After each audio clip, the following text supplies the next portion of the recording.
जय हिंद दोस्तों, कैसे हैं आप सब। आशा करते हैं बिल्कुल स्वस्थ होंगे। तो जैसा कि पिछले वीडियो में हम सब प्रश्न संख्या 1 से 10 तक के एमसीक्यू कर चुके हैं। अब आपके सामने प्रश्न संख्या 11वां दिख रहा है। तो 11 से कहाँ तक चलेंगे? 20 तक। आज भी 10 प्रश्नों को सॉल्व करेंगे। तो चलिए स्टार्ट करते हैं आज का सेशन। तो पहला प्रश्न आपकी स्क्रीन पर ऑलरेडी है। निम्नलिखित में से कौन सा अवशोषण का एक उदाहरण है? तो आप पृष्ठ रसायन चैप्टर में मुख्यतः किसके बारे में पढ़े हैं? ज़्यादातर अधिशोषण। किसके बारे में? अधिशोषण। तो जब आप चैप्टर अच्छे से पढ़ रहे थे तो अधिशोषण और अवशोषण में अंतर आप जरूर पढ़े होंगे। अवशोषण क्या है? बल्क फेनोमेना, यानी ये बल्क का मतलब है अंदर और बाहर दोनों जगह जब किसी पदार्थ के सरफेस पर यानी पृष्ठ पर और अंदर आंतरिक भाग में चला जाता है तो उसे अवशोषण कहते हैं। जबकि अधिशोषण केवल पृष्ठ पर होने वाली घटना होती है। जैसे कि हम चॉक से ब्लैक बोर्ड पर लिखते हैं। मान लीजिए ब्लैक बोर्ड है, क्या है? Black board. और इस पर हम किससे लिख रहे हैं? Black white. मान लीजिए ब्लैक बोर्ड को हम रंग दे रहे हैं ऐसे। एक मिनट, ये ठीक है, ये ब्लैक बोर्ड है। अब इस ब्लैक बोर्ड पर हम क्या कर देते हैं? चॉक से लिखते हैं ए फॉर एप्पल। एक मिनट, ए फॉर एप्पल। तो ये देखिए, जब ब्लैक बोर्ड के ऊपर हम लिख रहे हैं चॉक से तो क्या हुआ? ये घटना क्या है? ये घटना होगा अधिशोषण। और जब 2 दिन के बाद हम इसको मिटाएं ना, 2 दिन के बाद हम आए और जाड़े का या बरसात का सीजन हो तो ये चॉक क्या हो जाता है? ब्लैक बोर्ड के ऊपर क्या हो जाता है? अवशोषित हो जाता है, अंदर चला जाता है। तो ये क्या घटना? अवशोषण है। तो आप इस घटना से समझ गए होंगे। तो चलिए अब ऑप्शन के अनुसार चलिए। सिलिका जेल पर जल। सिलिका जेल पर जल यानी सिलिका जेल एक यौगिक है, उस पर जल का क्या होगा? अधिशोषण होगा। क्या अवशोषण? ये अधिशोषण होता है। कैल्शियम क्लोराइड पर जल। तो कैल्शियम क्लोराइड क्या है? हाइग्रोस्कोपिक यानी आर्द्रताग्राही पदार्थ है। ये पानी को सोख कर पिघल जाता है, घुल जाता है। तो ये क्या है? अवशोषण का एग्जाम्पल है, न कि अधिशोषण का। और तीसरा देखिए, सूक्ष्म में विभाजित निकल पर हाइड्रोजन, ये भी क्या होता है? अधिशोषण होता है। धातु पृष्ठ पर ऑक्सीजन, ये भी अधिशोषण होता है। ठीक है, चलिए तो पहला प्रश्न का आंसर क्या हो जाएगा? सेकेंड। नेक्स्ट प्रश्न, दिए गए आंकड़ों के आधार पर बताइए कि निम्नलिखित में से कौन सी गैस चारकोल की निश्चित मात्रा पर सबसे कम अधिशोषित होती है? तो ये गैसें दी गई हैं, कौन गैसें हैं? CO2, SO2, CH4, H2।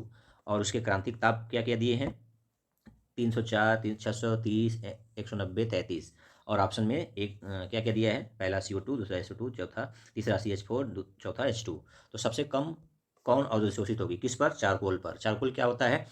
Carbon को ऑक्सीजन के नियंत्रित मात्रा में जब जलाते हैं तो क्या बनता है? चारकोल। जैसे नारियल खोल को आप ऑक्सीजन मत दीजिए और ऑक्सीजन की कम मात्रा में जलाएंगे तो ये काला कार्बन बनेगा, जिसे चारकोल कह सकते हैं आप। चलिए तो अब क्या बताना है आपको कि सबसे कम अवशोषित कौन होगा? तो आपको पता है, क्या पता है? क्रांतिक ताप जिसका जितना कम होगा वो उतना ही कम अधिशोषित होगी। ठीक है, क्रांतिक ताप जितना कम होगा जिसका, वो सबसे कम अधिशोषित होगी। ठीक है, तो सबसे कम अधिशोषित कौन होगी? हाइड्रोजन, ऑप्शन नंबर 4 में। ठीक, चलिए नेक्स्ट क्वेश्चन। तो इस क्वेश्चन में क्या कह रहा है? निम्नलिखित अभिक्रियाओं में से किसमें किसमें विषमांगी उत्प्रेरक हो रहा है? विषमांगी उत्प्रेरक का कंसेप्ट क्या है? जब रिएक्टेंट, फिर से सुनिए, जब रिएक्टेंट और प्रोडक्ट और उत्प्रेरक, यहाँ कैटलिस्ट रखते हैं ना, जब अभिकारक, उत्पाद और उत्प्रेरक तीनों ही एक अवस्था में हो तो उसे क्या बोलते हैं? समांगी उत्प्रेरक। और जब अभिकारक और उत्प्रेरक भिन्न भिन्न अवस्था में हो तो उसे विषमांगी उत्प्रेरक कहते हैं। तो बताइए इसमें किसमें क्या है? क्या पूछ रहा है? विषमांगी उत्प्रेरक हो रहा है। देखिए पहले क में देखिए, SO2 गैस है, O2 गैस है, NO गैस है, 2SO3 गैस है। यानी जब संपर्क विधि द्वारा सल्फ्यूरिक अम्ल बनाते हैं तो पहले सल्फर ट्राइऑक्साइड बनाते हैं। तो ये क्या है? समांगी का। क्या है? समांगी का। दूसरा देखिए, दूसरा ख में SO2 गैस PT सॉलिड हो गया और SO3 गैस, तो ये क्या है? विषमांगी। दूसरा ख क्या है? विषमांगी। ग देखिए, N2 gas, hydrogen gas, iron solid, वो विषमांगी। मैंने कहा अभिकारक और उत्पाद और उसके साथ साथ उत्प्रेरक भी एक एक अवस्था में होने चाहिए। यदि भिन्न हो गया तो विषमांगी। तो ख और ग क्या है? विषमांगी। चलिए घ देखिए, एथिल एसीटेट, क्या है? मेथिल एसीटेट है। और इसका जल अपघटन कराया जा रहा है, पानी liquid, HCl liquid, acetic acid aqueous, CH3OH aqueous. Aqueous aqueous, liquid liquid liquid, सभी एक अवस्था है। यानी एक्वस और लिक्विड क्या है? एक अवस्था मान लेते हैं। जली विलयन और द्रव एक ही अवस्था है। इस तरह से ऑप्शन को कंबाइन किया गया है। पहले ऑप्शन में ख और ग दूसरे ऑप्शन में ख ग घ, तीसरे ऑप्शन में क ख घ और चौथे में घ। तो पहले केवल ख और ग में क्या है, विसर्गांगी, तो किस ऑप्शन में है, ऑप्शन नंबर 1 में है। इस तरह से ऑप्शन पहला करेक्ट हो जाएगा इस प्रश्न के लिए। ठीक, अगला प्रश्न देखिए, जल में साबुन की सांद्रता उच्च होने पर साबुन किसके समान व्यवहार करता है। तो आप पढ़े होंगे कि अणु के आकार के आधार पर कोलाइडल को 3 भागों में बांटा गया है। ठीक है, माइक्रो, परमाणुविक या माइक्रो, और दूसरा है माइक्रो, और तीसरा है क्या, तीसरे को हम बोलते हैं एसोसिएटेड। ठीक है, तो इसमें किस ऑप्शन में इसका साबुन की सांद्रता उच्च होने पर किस में बदल जाएगा। तो आणविक नहीं, सहचारी नहीं, बृहद आणविक, द्रवरागी। तो बृहदाणविक को ही हम क्या कर सकते हैं, एसोसिएटेड। ठीक है, एसोसिएटेड का हिंदी शुद्ध होगा सहचारी, इसका इंग्लिश सहचारी, एसोसिएटेड। हाँ, एक मिनट, बृहदाणु का मैक्रो हो जाएगा, ये सहचारी का आएगा। थोड़ा मैं हिंदी और इंग्लिश लेकर कंफ्यूज हो गया, तो इसका क्या होगा, सहचारी यानी एसोसिएटेड हो जाएगा। ठीक है, एसोसिएटेड कोलाइडल बनेगा। साबुन का सांद्रता अधिक होने पर ये किस प्रकार का होगा, एसोसिएटेड या सहचारी। ठीक है, चलिए अगला प्रश्न 15वां, निम्नलिखित में से कौन सा टिंडल प्रभाव प्रदर्शित करेगा। अब टिंडल प्रभाव क्या होता है, कोलाइडी कणों द्वारा प्रकाश के किरणों का क्या हो जाना, बिखर जाना या प्रकीर्णन होना, क्या कहलाता है, टिंडल प्रभाव कहलाता है। अब उस प्रभाव को किसके द्वारा मतलब किस में प्रभाव दिखाई देगा, क्रांतिक मिश्र सांद्रता के नीचे साबुन का जली विलयन। क्रांतिक मिश्र सांद्रता यानी इस क्रांतिक मिश्र सांद्रता क्या है, वह सांद्रता जिस पर क्या बन रहा है, मिसल का निर्माण होता है। तो उसके नीचे तो दिखाई नहीं देगा क्योंकि उससे नीचे मिसल बनेगा ही नहीं। अगला है क्रांतिक मिश्र सांद्रता के ऊपर साबुन का जली विलयन। यस, ये हो सकता है, फिर भी हम तीसरा और चौथा पढ़ें।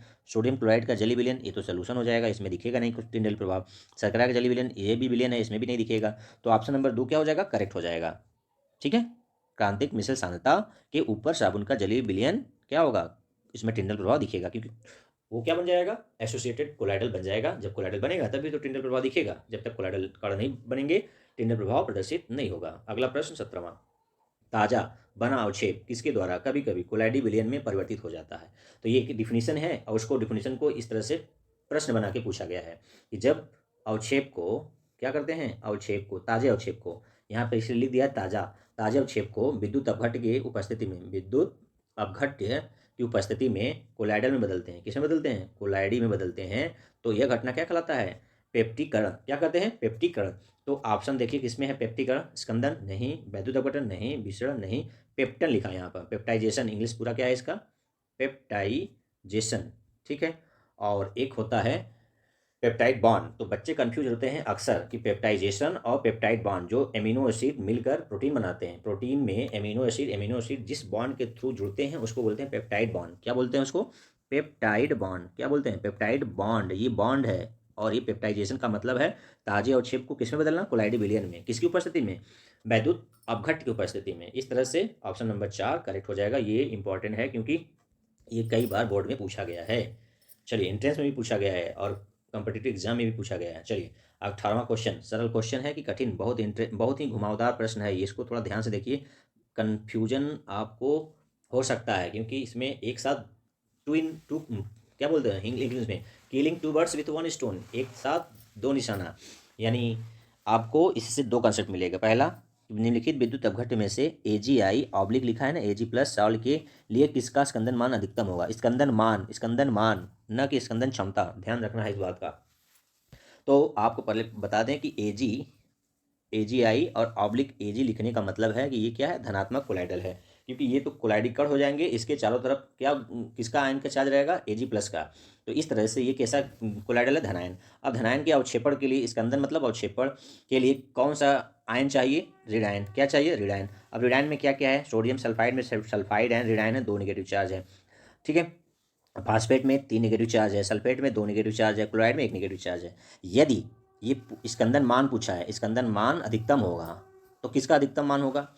स्कंदन क्षमता पूछता तो अलग प्रश्न का आंसर आता, स्कंदन मान पूछ रहा है तो क्लोराइड आयन पर 1 नेगेटिव चार्ज है, इसलिए इसका स्कंदन मान अधिकतम होगा। यदि स्कंदन क्षमता पूछता तब किसका होता, स्कंदन क्षमता पूछता तो फास्फेट, सोडियम फास्फेट वाले, फास्फेट आयन का स्कंदन क्षमता सबसे अधिक होता है, क्योंकि ज़्यादा नेगेटिव चार्ज है तो वो कम मात्रा में ही स्कंदन ज़्यादा करता है। लेकिन यहाँ पर ज़्यादा लगेगा, इसका मतलब जिस पर कम नेगेटिव चार्ज है उसको ज़्यादा उसका लगेगा, मतलब उसको ज़्यादा मात्रा उसका अवक्षेप कराने में लगेगा। इस तरह से कंसेप्ट ध्यान से समझिएगा कि यदि यहाँ पर स्कंदन क्षमता होता तो इसकी है, स्कंदन मान पूछा है तो इसकी है।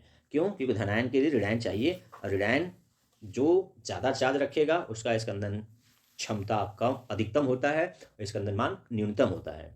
इसी का उल्टा कर लीजिए, जिस ऋणायन पर कम आवेश होता है उसका स्कंदन क्षमता कम होता है और स्कंदन मान अधिकतम होता है। क्लियर हो गया होगा?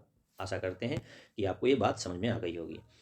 प्रश्न नंबर 19, उस कोलाइडी तंत्र को जिसमें ठोस पदार्थ परिक्षिप्त प्रवस्था के रूप में तथा द्रव परिक्षेपण माध्यम के रूप में होता है कैसे वर्गीकृत करते हैं? ठोस सॉल्व, जेल्स, इमल्सन, सॉल्व। तो आपका प्रश्न बहुत ही सरल है। यदि आप इसके कोलाइडी के प्रकार पढ़े होंगे, कितने प्रकार से बनते हैं? 8। ठोस का ठोस में, ठोस यानी solid solid, solid liquid, solid gas, एक कॉम्बिनेशन हो गया, यानी 3 बन गए। फिर लिक्विड सॉलिड, पहला वाला क्या इसको ले सकते हैं, ये मान लेते हैं परिक्षिप्त प्रवस्था, प्रक्षेपण माध्यम। ठीक है, तो टोटल 8 प्रकार के कॉम्बिनेशन बनेंगे। तो हम जल्दी से इसका आंसर बता देते हैं, ये मेमोरी बेस्ड है। इसका क्या होगा? सॉल्व। क्या होगा? सॉल्व। यदि इसका उल्टा कर दें, परिक्षिप्त प्रवस्था क्या हो जाए? परिक्षिप्त प्रवस्था द्रव हो जाए, लिक्विड हो जाए, और परिक्षेपण माध्यम सॉलिड हो जाए, तो इस तरह से जो कोलाइडी बनेगा उसको किस में क्लासीफाई करेंगे, आप कमेंट करके जरूर बताएं। जबकि इस प्रश्न का आंसर क्या हो जाएगा? सॉल्व। जैसे इसका एग्जाम्पल क्या है? पेंट। ठीक है, पेंट इसका एग्जाम्पल हो जाएगा। चलिए नेक्स्ट क्वेश्चन 20वां, कोलाइडी विलयन के अणुसंख्यक गुणों के मान उसी सांद्रता के वास्तविक विलयन के मानों की तुलना में कम होते हैं क्योंकि कोलाइडी कण, क्या ऑप्शन भरेंगे? बृहद पृष्ठ क्षेत्र प्रदर्शित करते हैं? नहीं। परिक्षेपण माध्यम में निलंबित रहते हैं? नहीं। द्रव रागी कोलाइडी बनाते हैं? नहीं। तुलनात्मक दृष्टि से संख्या में कम होते हैं? तुलनात्मक दृष्टि से संख्या में कम होते हैं। तो देखिए, जो कोलाइडी कण विलयन हो, कोलाइडी विलयन के अणुसंख्यक गुणों में कमी क्यों आती है? क्योंकि उनके संख्या कम होती है, और अणुसंख्या गुणधर्म संख्या पर निर्भर करता है कि इसकी संख्या कम क्यों होती है? क्योंकि कोलाइडी कण की साइज बिलियन के कणों की साइज से ज़्यादा होती है। तो कोलाइडी कणों की साइज कितना?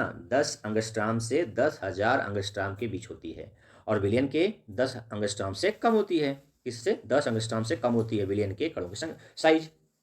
मैं एंगस्ट्राम में बोल रहा हूँ, आप मीटर में, पिकोमीटर में, सेंटीमीटर में देख सकते हैं बुक में। तो चलिए, आपको कंसेप्ट के साथ आंसर समझ में आ गया।